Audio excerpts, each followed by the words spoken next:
Jerusalem when the Tories held their conference and when Britain finally joined the exchange rate mechanism.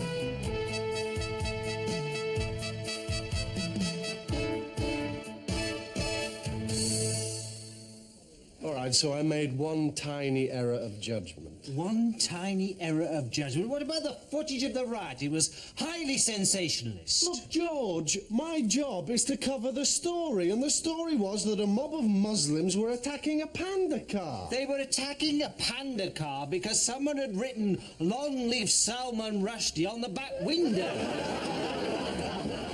Don't look at me. This cynical, manipulative behaviour is unacceptable, Damien, and this time I am doing something about it. Yeah, like what? Like firing you. If I come across any more examples of this kind of behaviour. Yes, well, I'm sure that if you do, that Gus will back you up. And, of course, Sir Royston. And I'm sure that the survey showing me as our most popular reporter who delivers the sexiest footage won't affect their judgment. Get real, will you?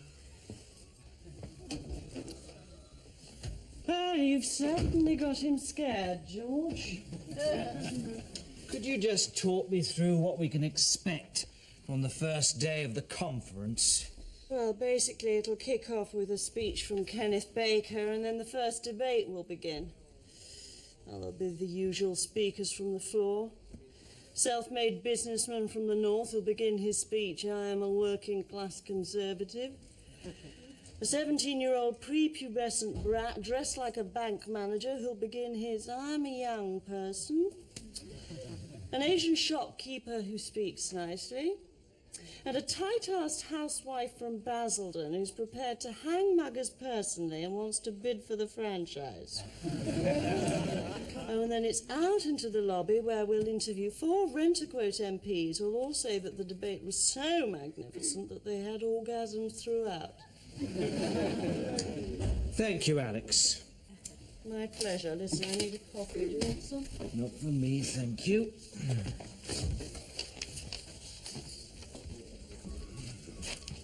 Morning. Morning.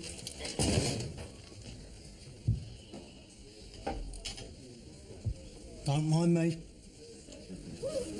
Somewhere over the rainbow, way up on... Excuse me. Excuse me. What exactly are you, The electrics. Your boss Hedges called me in to do the electrics. I see. There's a place on the thingy. Where is the junction box? Do you mind not singing? Only I'm trying to work, you see? Sorry.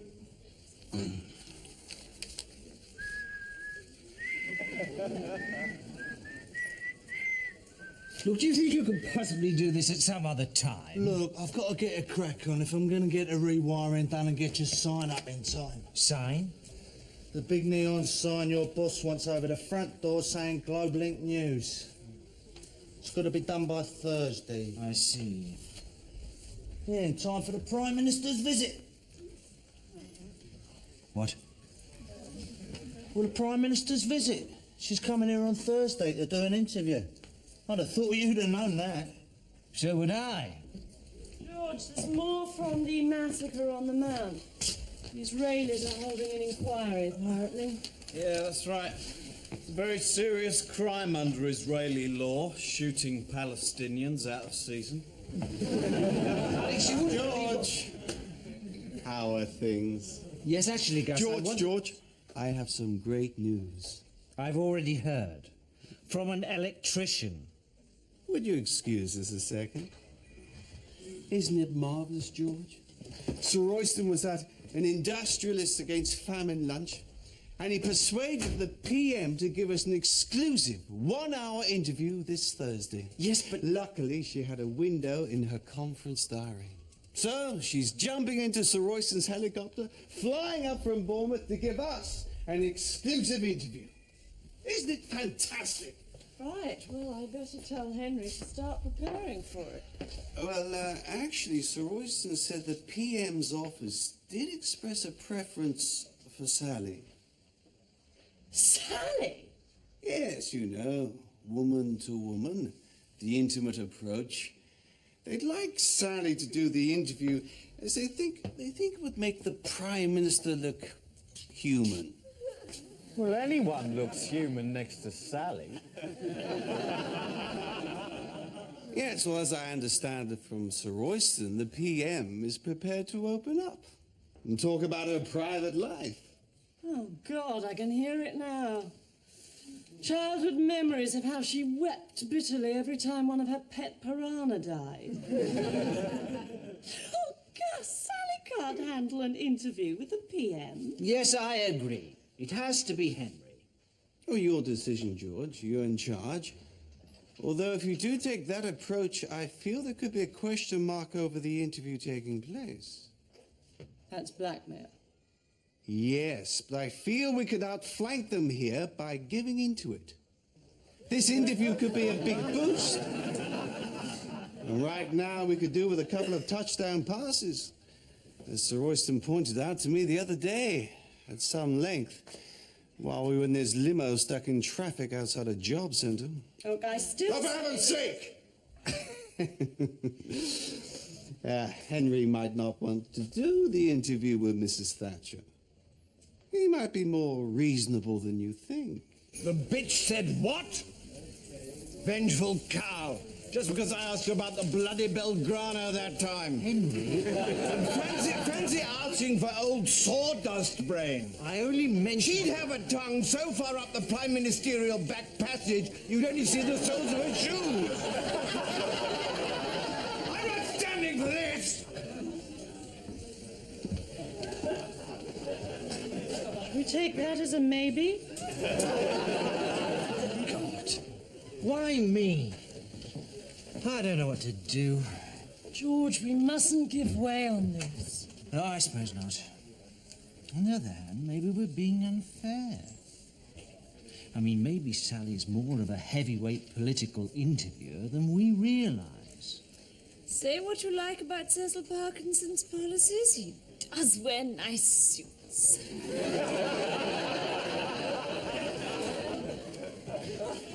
It's a very delicate situation.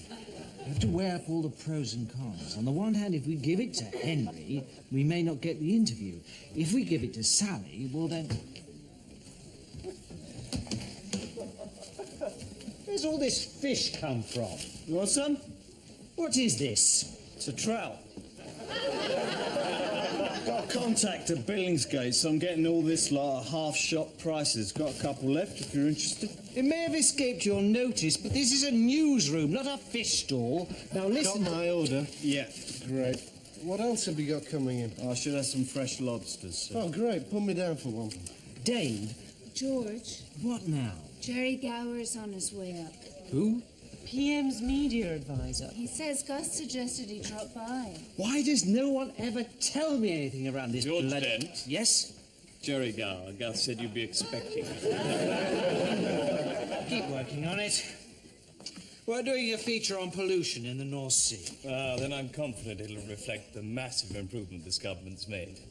Now, I understand you've got the boss coming in on Thursday for a bit of the old third degree. Oh, I wouldn't say our interview technique was like that. No, but hers is. Confirm a few details. Well, perhaps we should do this in In your my office? George.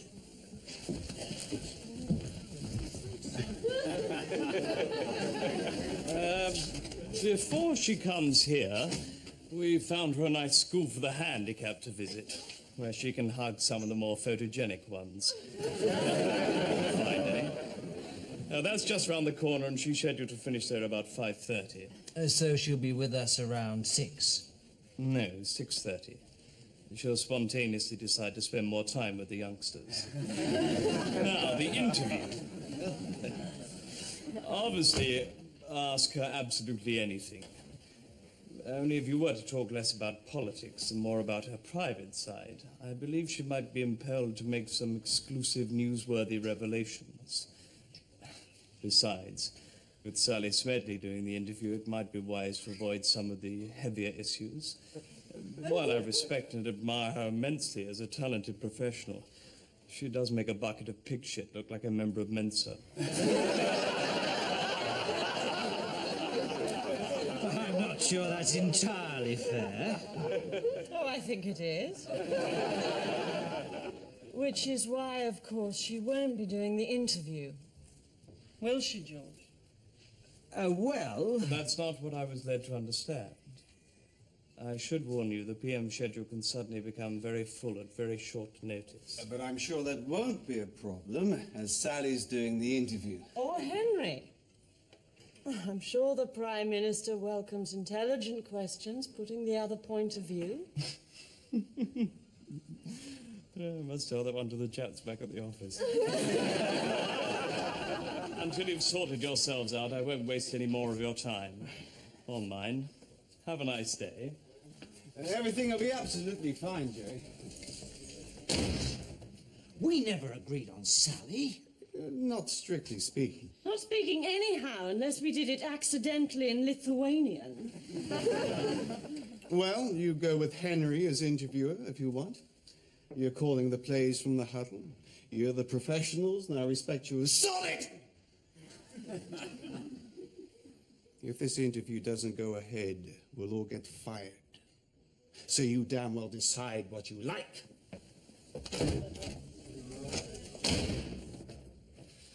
Jesus, that's amazing. He just said what he means.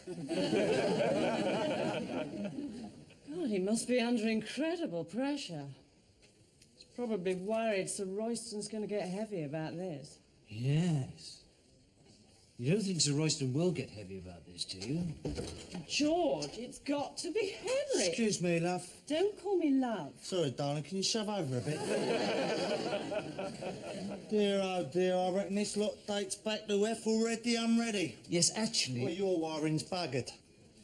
If you ask me, your plumbing looks knackered too.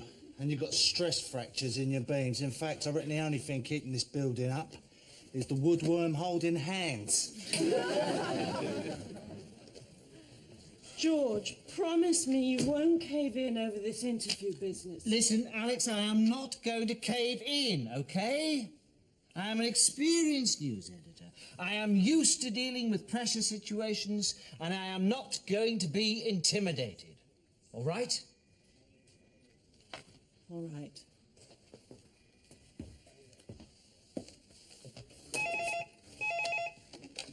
Yes? Oh, hello, Sir Royston. Absolutely, I think Sally's the perfect choice for this interview as well. No? No problem. Who was that? Wrong number.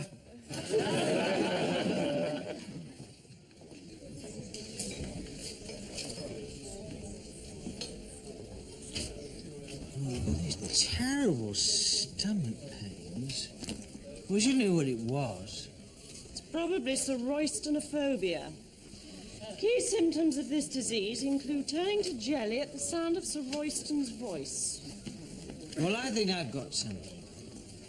Do you realise that when I wake up some mornings, as soon as I think about coming to the office, I throw up? That's normal, George. Everybody here throws up at the thought of you coming into the office. Morning, Henry. Piss off, Judith.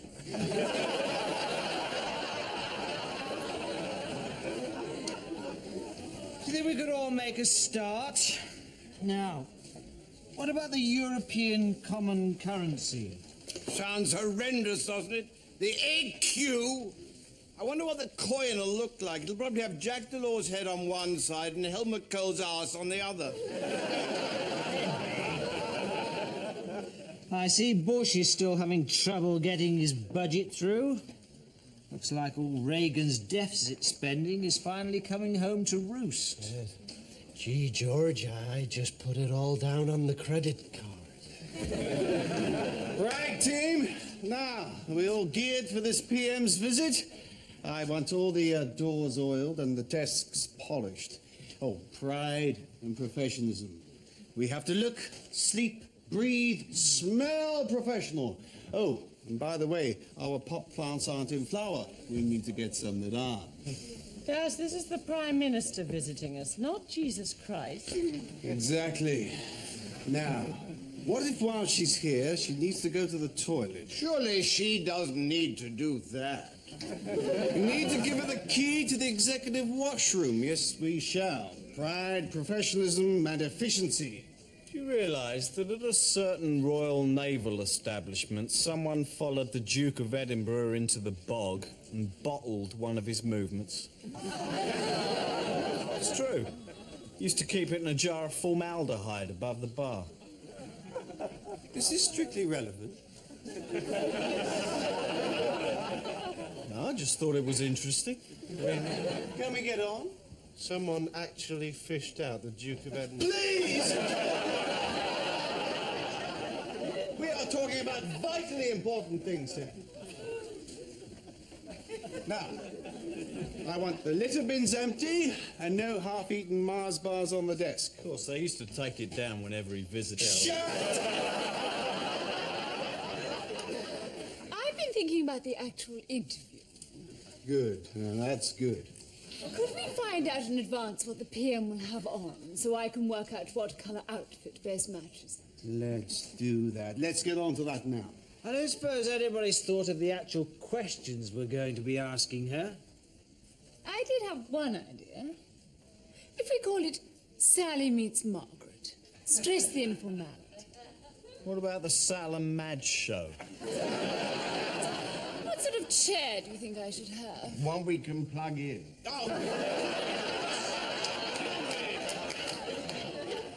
We are losing time. Now let's move on, move up, move out, and kick ass. Let's not let Sir Royston down. Let's remember the word of the week. Pride, professionalism, efficiency, keenness, teamwork, and no cock-ups. Yeah!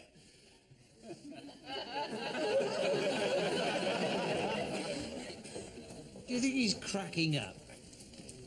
Let's hope so. Now, Parkinson's speech apparently is going to be all about civilizing the car. Jesus wept. I mean, who writes these catchphrases? How do you civilize the car? Teach it Latin? Yeah, it does seem rather stupid to be investing more in our roads. Yeah, it's stupid, doesn't it? That stupid this wiring. Would you mind not barging in as if you own this place? I'm sorry. Hello. Yeah. Yeah, right, I'll tell him. And Mr. Gower. He says any questions about how the Tory party's funded, she's out the door.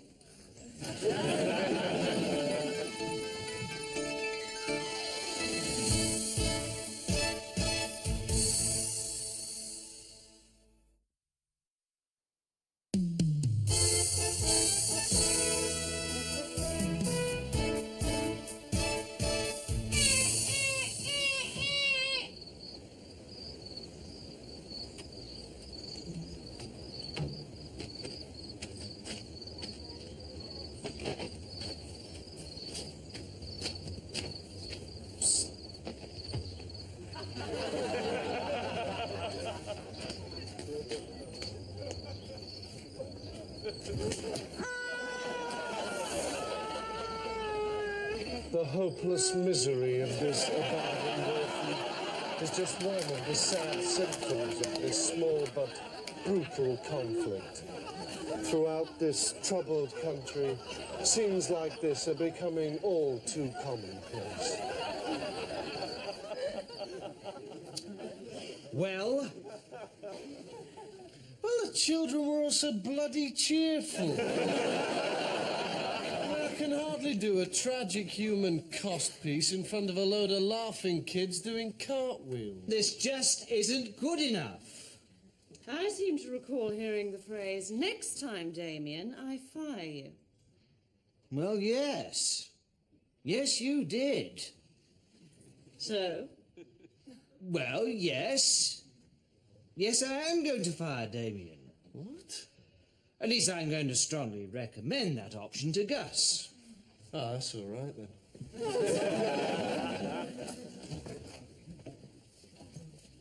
I'm going home.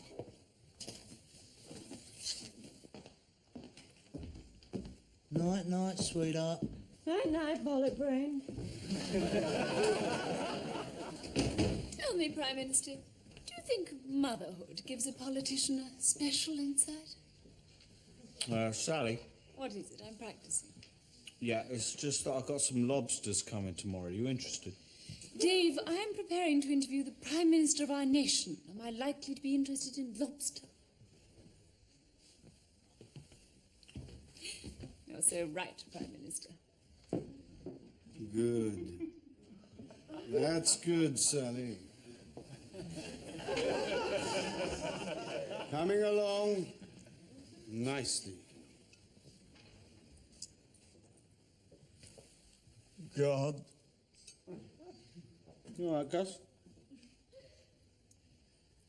You know what he called me? A mediocrity. Who? Sir Royston, last week. You know something else? He's right. That's why I've got to do it. Get up, kick out, move ass, because I'm a meaty bloodyocrity. God! Suppose you're not interested in a lobster.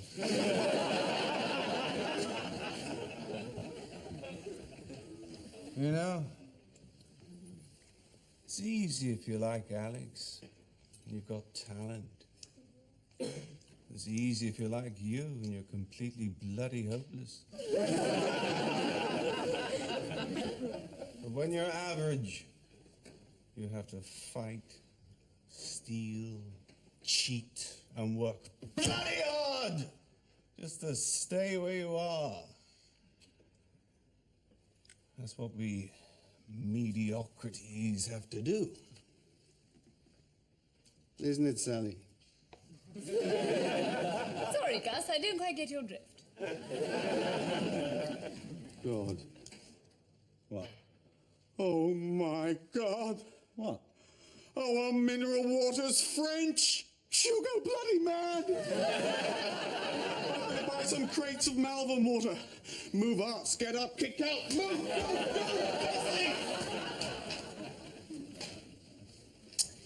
Look, what exactly are you trying to do? I'm exactly trying to get your neon sign working. You know, I reckon this wiring predates King Xerxes of Persia. Get onto that temp agency, quick. I think our receptionist's too ugly. 3 hours. 3 hours. She's going to be here in 3 hours. Gus, could I have a quick word? If it's very quick. Gus, I found more evidence of unacceptable behaviour by Damien, and this time I think we should fire him. Fine. Well, if that's how you... What? Whatever you say. Right. Though there is the other point... No. You do what you say. I have no time for all this. No, but... Fire him if you want, George. Right. Hi, Damien. George, we need to follow up the ERM entry. Yes. For instance, did the timing have anything to do with the Tory party conference? Do bears shit in the woods? The government insists it was a coincidence. Yeah, like it was a coincidence that President Kennedy died on the same day that he was hit in the brain by a bullet. Here, darling, did I tell you? What? My gran's a great fan of yours. In a home, of course, poor old soul. And personally, I prefer the other one. The alcoholic. Do you think we could get on? George, have you seen this report? Britain's becoming the world centre for reprocessing dangerous waste. It's a disgrace. Well, I don't think it's fair. We never seem to send any of our toxic rubbish abroad. What are you talking about? Andrew Lloyd Webber's got 3 shows on Broadway. Is this really true that Kenneth Clark says that hardly any patients express complaints about the NHS? Yeah, well, they're all dead. So, George, have you spoken to Gus about firing me? Well, yes, I have. And he wants to think about it. But I'm warning you, Damien, one more piece of irresponsibility and you're out. Is that understood? Absolutely, George. I like him. He's good. No desk. We don't want a physical barrier between the PM and her interviewer. But my notes, where will I keep my notes? In your head? No, silly suggestion. Well, we'll just have a low table between the two of you, flowers on it for softness. Now, I want your lighting plot to suggest sunlight dancing on the back wall, a pastel backdrop to emphasize her vulnerability, and we'll have to swap positions. The PM's left is her good side. Everything else is entirely up to you. Excellent. No, wait a minute. My left side is my good side, too. Shame, but then she's Prime Minister and you're not. Everything all right, Sergeant? Not entirely, sir. The sniffer dogs are acting a bit strangely. It's rather odd odour. Sort of fishy. You never said they'd be live. Yeah, well, they keep fresh that way. But they're horrible. You just look at them crawling around. What do you expect them to do? The lambada? They're lobsters. That one reminds me of George. But they're all bendy. Yes, they're bendy. They're invertebrates. They got no spine. That's why it reminds me of George. Actually, I don't think you'll find anything explosive down there. Yes, that's what I've heard. Sorry, sir. They can be very persistent. Come on. I'm sorry about that, Jerry. Now, the PM will need some water. To drink or to walk on? Highly amusing. We'll get some straight away. What sort of glass would you like? Half pint? Tumbler? Wine glass? We have some with our logo on. Anything. Anything it is, then. If that's what you want, we'll get it. Actually, we have some antique cut glass. Or maybe a pewter tankard. Oh, my God! What's happened? The main fuse box has blown. Mind me lobsters. Never mind your bloody lobsters. Get these lights back on. Not a hope. I mean, the wiring in here's a right Hampton quarter of a maze. Eric, the bloody navigator, couldn't find his way round this. Shut up! How long is it going to take to fix? 24 hours minimum. Oh, the emergency lighting's come on. Are we going to be able to record in this? No, absolutely not. It's a security nightmare. Besides, we don't want some half-assed interview with the PM holding up a bicycle lamp, do we? I'm calling it off. I'll let the boss know. But my interview... Flushed down the toilet of fate, my dear. Oh, I am enjoying this. What happened to my interview? What's happened to my lobsters? Right, I'm suing you. And you. In fact, I'm suing all of you. My whole career was building to this moment. Have you any idea what I put myself through to get this far? The deportment classes, the dental adjustments, the endless slimming. And now, just when I'm perfect, you go and wreck everything. It's just too dreadful. I may as well just go and slash my wrists. I'll fetch a razor blade. Let's all just calm down, shall we? Think what we're going to do now. Everything's going to be fine. Gus. Gus, they've cancelled the interview. I'm sure it'll be a big success. Pride and professionalism. Progress and performance. Teamwork. Leadership. Dave, get a nurse up here with some medication. I still haven't found all my lobsters. Just do it. I'll go. Health and hygiene. Oh, and anchor. Trinidad and Tobago. Right, well, I suppose I'd better ring Sir Royston, tell him the interview's not going ahead. Thank you, Alex. I'm perfectly capable of making that call. Are you? Yes. I shall break the news to him with great calm and dignity. Because I have composure, because I have confidence, because I have a lobster in my briefcase.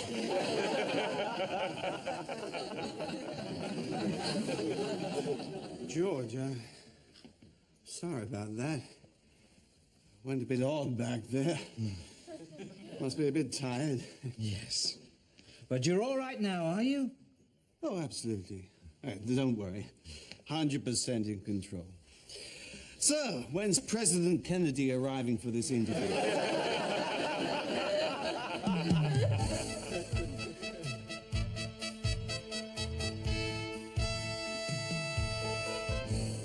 We'd better cover this report about poor standards in casualty departments. Don't tell me. I cut my head open the other week, went to casualty. It was 3 hours before anyone saw me. 3 hours before a doctor saw you? No, it wasn't a doctor. It was 7 hours before a doctor saw me. I was in dreadful pain. Well, you know what they say. Pain is just your body's way of telling you Kenneth Clark is Minister for Health. Did you see that Clark was prepared to sacrifice 300 million quid more in cuts than the Treasury was asking for? Yeah, that was a very embarrassing memo to have leaked from your office, wasn't it? Someone stitched him up really badly. Yeah, well, now he knows what it's like to be a patient in casualty, doesn't he?